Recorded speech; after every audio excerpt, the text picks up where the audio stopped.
Ay, fam, malaki na ng tiyan ko. So, ayun ito. Dumating na ang ating Shein. Mag-Shein ako tayo. Laki na kasi ng tiyan ko. Kailangan ko na ng mga dress. Tingnan natin kung kasha. Kasi hindi ko na alam kung anong size ko. So, yun yung dilemma ko ngayon sa pagpili ng mga damit na to. From small size to medium to large to extra large. Imagine that. Hindi ko na nga alam kung anong talagang size ko ngayon. So, bahala na. Let's go! Ang cute ng black and white kaso hindi ko na masusuot dahil pag lumaki pa yung tiyan ko, di na kasya. Pwede to pang lakad sa mall. Yung tipong may bibiling ka lang. Ito sana pang gender reveal kaso sobrang laki. Teka, pantulog to hindi naman to pang alis. Okay, next. This one is comfortable at saka ang bango-bango tingnan. Check! Yan! Ang cute! Nagpalit tayo ng background kasi para maiba naman. So, ito. Ang cute niya. I like it. Kahit lumaki pa ng sobrang laki yung tiyan ko. Ito, para siya yung pink kanina. Pero, sinagad ko lang yung strap niya. Pero, ayun meron siya sa side.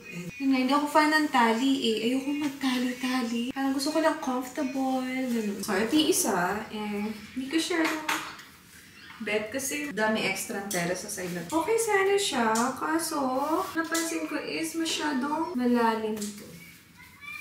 Ayan. Pero okay na din. Cute na rin siya. Ito para siyang pambahay. Ang luwag pa niya.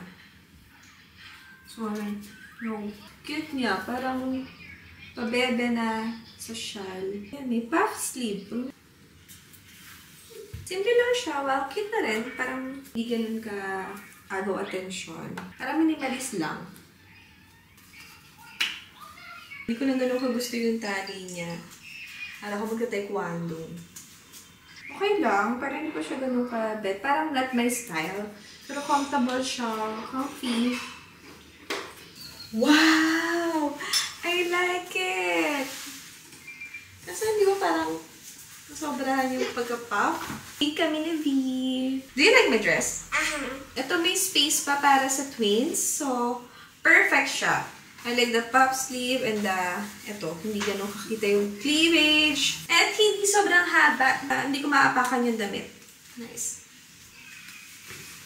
So, ayun fam.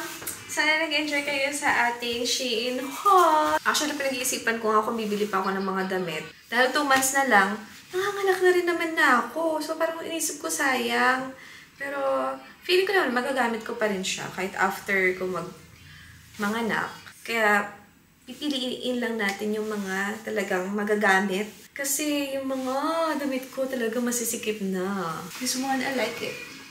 Gusto na ba?